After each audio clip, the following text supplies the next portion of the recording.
एक बार की बात है, बिल गेट्स ने वॉरेन बफे से पूछा कि मुझे ऐसा लगता है आने वाले टाइम में कंप्यूटर्स ने पूरी दुनिया को बदल देना है। आने वाला जो ज़माना है वो टेक्नोलॉजी कंपनीज का है, तो आप टेक्नोलॉजी सेक्टर में इन्वेस्ट क्यों नहीं करते हैं? वॉरेन बफे आज से कुछ साल पहले तक टेक्नोलॉजी सेक्टर में इन्वेस्टमेंट नहीं करते थे। तो आपको पता होगा एक बार यूएस के अंदर .com बबल आया था, तो जब वो बबल बर्स्ट हुआ, कंपनीज डूबी जो टेक्नोलॉजी सेक्टर के अंदर थी, वॉरेन बफे को फर्क ही नहीं पड़ा। बट जब बिल गेट्स ने ये सवाल पूछा वॉरेन बफे से, तो वॉरेन बफे ने बिल गेट्स से पूछा, दोबारा काउंटर क्वेश्चन किया। वो कहते हैं ना, सवाल ही जवाब है। तो वॉरेन बफे ने पूछा कि आपका मानना है कि आने वाले टाइम में कंप्यूटर्स पूरी दुनिया को बदल देंगे, बट क्या बदलाव के साथ साथ लोग कोका कोला पीना छोड़ देंगे? क्या च्युइंगम खाना छोड़ देंगे? तो बिल गेट्स ने बोला नहीं, ऐसा तो नहीं होगा। तो वॉरेन बफे ने बोला मुझे कोई फर्क नहीं पड़ेगा, मेरा बिजनेस तो फिर भी चलेगा और जो मैंने पैसा लगाया हुआ है मेरी इन्वेस्टमेंट तो ग्रो होगी। एंड एग्जैक्टली ऐसा ही हुआ है। आज हम वॉरेन बफे को फॉलो करते हैं। बहुत सारे और भी ऐसे इन्वेस्टर्स हैं जो वॉरेन बफे की बातों को फॉलो करके इन्वेस्टमेंट में बहुत पैसा कमा रहे हैं। एंड आप भी ये सिंपल स्ट्रैटेजी को फॉलो कर सकते हैं। इस वीडियो के अंदर हम 4 ऐसे सक्सेस रूल्स के ऊपर बात करने वाले हैं जो आपको स्टॉक मार्केट में बहुत मुनाफा कमा के देंगे। और उसमें से पहला रूल अभी हमने एग्जैक्टली डिस्कस किया है, जो रूल कहता है कि आप सबसे पहले, अगर आप बिगनर हैं खासकर, तब ऐसी कंपनीज में इन्वेस्ट करें जो कि सिंपल हैं। Invest in simple companies. आप कॉम्प्लिकेट मत करो चीज़ों को। आप ये मत सोचो आज एक नई कंपनी है जो आपको दिख रहा है बहुत ज़्यादा उसका शेयर प्राइस ऊपर जा रहा है, बट सिर्फ शेयर प्राइस देखते हुए कि ऊपर जा रहा है अपना पैसा लगाना बेवकूफ़ी हो सकती है। ऐसी कंपनीज जो आज भी चलेंगी और कल भी चलेंगी, ऐसी कौन सी कंपनीज हो सकती हैं, ये आपको आइडेंटिफाई करना है। एक छोटा सा यहाँ पे आपके साथ एक एक्सपेरिमेंट करते हैं, एक थॉट एक्सपेरिमेंट करते हैं। आप खुद बताओगे ऐसी कौन सी कंपनीज है जो आने वाले टाइम में भी चलेंगी। देखिए, लॉकडाउन हुआ, लोग घर पर थे। अच्छा, आपकी ड्रीम कार हो सकती है, कोई हो सकता है, कोई भी आपकी ड्रीम कार जो भी है, हो सकता है उसकी सेल पे फ़र्क पड़ा हो, क्योंकि लोग बाहर ही नहीं निकले तो उन्होंने गाड़ियाँ नहीं खरीदी। अब लोग घूमने भी नहीं गए, ये भी आपको समझ आ रहा है। बट क्या ऐसे बहुत सारे काम हैं जो लोगों ने घर पर भी करे हैं, जैसे कि रोज़ सुबह उठ के ब्रश करना। उसके लिए आपको क्या चाहिए होता है? टूथपेस्ट चाहिए होता है। तो टूथपेस्ट बनाने वाली कंपनी को क्या लॉकडाउन से फ़र्क पड़ा होगा या आने वाले टाइम में फ़र्क पड़ेगा? Just think about it. आप ज़रा ये सोचिए, आप घर पे थे बट आप खाना खा रहे थे। कौन से ब्रांड का आटा खा रहे थे, कौन सी ब्रांड की आप दाल यूज़ कर रहे थे, कौन से ब्रांड के आप मसाले यूज़ कर रहे थे, कौन से ब्रांड का आप घी, मक्खन। आप ज़रा सोचिए, आपके घर में दूध रेगुलर आ रहा था। आप इन चीज़ों पे दिमाग लगाओ, जो प्रोडक्ट्स आप यूज़ कर रहे हो और जो सिंपल प्रोडक्ट्स हैं जो आप आज भी करोगे और फ्यूचर में भी करोगे। If those companies are listed, उनके शेयर्स आप खरीद सकते हो। And that is the safest game plan. Simple companies जो आपको रेगुलर मुनाफा कमा के दे सकती हैं, तो स्टार्ट विद सिंपल कंपनीज। ये सिंपल कंपनीज ग्रो करेंगी और आपको मुनाफा कमा के देंगी। That is the rule number 1। Complicate आप जितना मर्जी कर सकते हो। होता क्या था यूएस के अंदर, .com बबल आने से पहले जिस कंपनी के आगे .com लगा होता था, लोग सोचते नहीं थे, बस उस कंपनी के शेयर्स खरीद लेते थे। ऐसा लगता था उन लोगों को कि पता नहीं हमारा कितना मुनाफा होने वाला है, कितना हमारा फ़ायदा हो जाएगा। जस्ट वो नेम पर जा रहे थे, फैंसी नेम्स पर। इंडिया में भी ऐसा बहुत बार होता है, हम देखते हैं कोई इंग्लिश नेम है तो बढ़िया ही होगा, बट ऐसा नहीं है। कोई फैंसी नेम होना ज़रूरी नहीं कि कंपनी बहुत बढ़िया हो। आपने MRF की फुल फॉर्म के बारे में कभी पढ़ा है? आपको पता है MRF की फुल फॉर्म क्या है? MRF बहुत बड़ी कंपनी, 80,000 रुपये से ऊपर का शेयर प्राइस। MRF की फुल फॉर्म है मद्रास रबर फैक्ट्री। इतनी सिंपल इसका नाम है, और नाम के ऊपर अगर लोग जाते हैं तो वो कन्फ्यूज हो जाते हैं। बट MRF जैसी कंपनी जिसका सिंपल सा नाम है मद्रास रबर फैक्ट्री, वो इतनी बड़ी कंपनी बन जाएगी। हो सकता है स्टार्टिंग में लोगों को ना लगाओ और इसीलिए उन्होंने इन्वेस्टमेंट नहीं करी हो, बट सिंपल बिजनेस।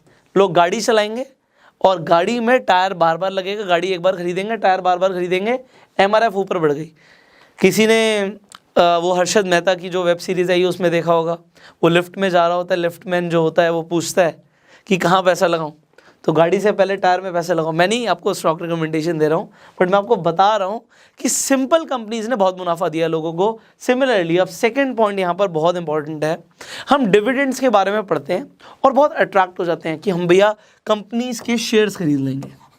अब कंपनीज करती क्या है, कंपनीज चाहती हैं कि आप अगर किसी कंपनी का शेयर खरीद रहे हो, आप स्टॉक्स में इन्वेस्ट कर रहे हो, आपने शेयर खरीदा, आप उस शेयर को बेचो मत, कंपनीज ये चाहती हैं। अब बेचो ना तो वो कुछ तो आपको देंगी, तो फिर कंपनीज आपको देती हैं डिविडेंड्स। आप बने रहो, उनके शेयर्स बेचो नहीं, लॉन्ग टर्म के बारे में सोचो। तो लॉन्ग टर्म में शेयर प्राइस भी बढ़ेगा, डिविडेंड्स भी आपको रेगुलर आ रहे हैं। तो लोग क्या करते हैं, लोग सोचते हैं यार ऐसी कंपनी ले लेता हूँ कि स्टॉक खरीदो, मान लो 100 रुपये का और 10 रुपये का तो मुझे डिविडेंड ही मिल जाए। आप सोचो आप क्या सोच रहे हो। मैं ये नहीं कह रहा कि रियलिस्टिक है, क्या बात है, बात यह लोग चाहते हैं मुझे ज़्यादा से ज़्यादा डिविडेंड मिले। अब डिविडेंड के चक्कर में अगर आप स्टॉक्स में इन्वेस्ट कर रहे हो तो आपका नुकसान हो सकता है। मैं आपको रियल लाइफ एग्जांपल दिखाता हूँ। अगर आप नेट पे सर्च करोगे बहुत सारी कंपनीज मिलेंगी। अब एक कंपनी बड़ी फेमस है, कोल इंडिया लिमिटेड, बहुत बढ़िया डिविडेंड देती है। मैं आपको सीधा सीधा बोल रहा हूँ, बहुत बढ़िया डिविडेंड देती है। कंपनी का टर्नओवर भी अच्छा खासा है, मार्केट कैप भी अच्छी खासी है, बट यहाँ पे 88,000 करोड़ से ऊपर की कंपनी का जो शेयर प्राइस है, अगर आप यहाँ पर देखेंगे तो लगातार गिरता जा रहा है। ऑलमोस्ट यहाँ पे आप जो हाई देख सकते हो 400 रुपये से ऊपर का हाई, 440 रुपये का जो हाई था इसका, अभी इसका स्टॉक प्राइस कहाँ पर आ गया, 140 रुपये, 120 रुपये, 130 रुपये, ये इसका रेट चल रहा है 140 के आसपास। तो कहाँ 400, कहाँ 140। आप सिर्फ डिविडेंड के ऊपर, भाई कंपनी डिविडेंड बहुत बढ़िया देती है, यहाँ पे दिखा रहे हैं 8.69% की डिविडेंड यील्ड है। अब इतना अगर कंपनी डिविडेंड दे रही है तो लोग अट्रैक्ट होके पैसा लगा देते हैं। बट एक और एग्जांपल मैं आपको देता हूँ, यहाँ पे सर्च करते हैं अल्फाबेट के बारे में। आपने गूगल का नाम सुना ही है, तो मैं यहाँ पे अल्फाबेट का शेयर प्राइस दिखाता हूँ आपको। अल्फाबेट का शेयर प्राइस 2697 USD का है। बट अब यहाँ पर देखिए कंपनी डिविडेंड ही नहीं देती। कंपनी डिविडेंड क्यों नहीं देती? गूगल कहती है यार डिविडेंड हम आपको तब देंगे जब हमें नहीं पता कि उस पैसे का क्या करना है। हमें अच्छे खासे तरीके से पता है कि उस पैसे का क्या करना है, हम आपको आपके शेयर्स पे रिटर्न्स देंगे। ये देखो रिटर्न्स, आप ये रिटर्न्स देख रहे हो, लगातार शेयर ऊपर जा रहा है लगातार। और क्यों ना जाए, आज मुझे खुद ऐसा लगता है कि गूगल पूरी दुनिया को चला रहा है। अब टेक्नोलॉजी बेस्ड कंपनीज में इन्वेस्ट करना है या नहीं करना, अब वॉरेन बफे एप्पल में इन्वेस्ट करते हैं, तो ऐसा नहीं है जो पहले कहते थे अब उस बात पे अड़े हुए हैं। उन्होंने भी वक्त के साथ अपने आप को बदला है।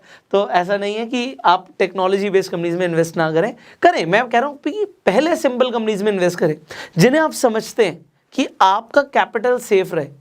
और जब आप थोड़े से प्रो बन जाएंगे, आज आप अगर अल्फाबेट शेयर खरीदते हैं, अल्फाबेट का शेयर खरीदते हैं, आपको लग रहा होगा बहुत ऊपर है, बट मैं आपको बोलता हूँ आने वाले टाइम में और भी ऊपर जाएगा। बट सिर्फ मेरे बोलने से आप इन्वेस्टमेंट मत कीजिए। मैं आपको बार बार बोलता हूँ, आपको खुद आइडेंटिफाई करना है, आपको खुद एनालिसिस करनी है। सिर्फ ये नहीं बोल सकते कि अरे बहुत ऊपर चला गया। सोने के बारे में भी लोग हमेशा बोलते हैं, जब देखते हैं लगता है बहुत ऊपर चला गया, बहुत ऊपर चला गया, बट वो ऊपर जाएगा बिकॉज कंपनी इज ग्रोइंग। तो डिविडेंड के ऊपर नहीं, कंपनी की ग्रोथ, कंपनी के बिजनेस मॉडल के ऊपर आप ट्रस्ट करके हमेशा उस कंपनी में इन्वेस्ट कीजिए। आगे बढ़ते हैं। तो मैंने आपको बहुत अच्छा एग्जांपल दिया है, इस आई होप आपको समझ आ जाए। थर्ड पॉइंट यहाँ पे है कि भैया हम पैसा बनाना चाहते हैं कि हम सुख और चैन की ज़िंदगी जिए। यस और यस, 100% हम इसीलिए चाहते हैं हम ज़्यादा पैसा कमाएं कि हम सुखी रहें, हम एक शांति वाली ज़िंदगी जिए। अगर आप अपना पैसा, अपना हार्ड अर्न मनी ऐसी जगह लगा देते हैं कि आपकी रातों की नींद उड़ जाती है, तो फिर ऐसे पैसे का क्या फ़ायदा। तो आपको ऐसी जगह पे बिल्कुल इन्वेस्ट नहीं करना जो आपको लगता है यार मुझे इम्पेशेंट बना रहा है, मुझे टेंशन हो रही है, मैंने अपना पैसा कहाँ लगा दिया। तो टेंशन वाली जगह पे पैसा मत लगाओ, आप थोड़ा सेफ चल लो। ज़्यादा रिटर्न्स के चक्कर में मैं कहता हूँ हो सकता है रिटर्न्स आपको ज़्यादा मिल भी जाएं, बट अगर आपकी रातों की नींद उड़ गई ना, तो फिर ये रिटर्न्स किसी काम के नहीं है। तो बहुत इंपॉर्टेंट है कि आप अपनी नींद को डिस्टर्ब ना करें छोटे मोटे प्रॉफिट्स के लिए। ज़्यादा भी प्रॉफिट हो रहा है तो आपकी रात की नींद बहुत इंपॉर्टेंट है। This is not just what I am saying, even Warren Buffett says the same, do not disturb your sleep. Next and the final rule in this video जो हम डिस्कस करेंगे, rule of success in stock market, and that is कि आप ऐसी companies में पैसा लगाओ जो कंसिस्टेंट प्रॉफिट जनरेट कर रही हैं। अब यहां पे मैं आपको कुछ चीजें और बता रहा हूं। ऐसी कंपनीज जो कंसिस्टेंट प्रॉफिट जनरेट कर रही हैं, ऐसी कंपनीज जिनकी मैनेजमेंट काफी अच्छी है,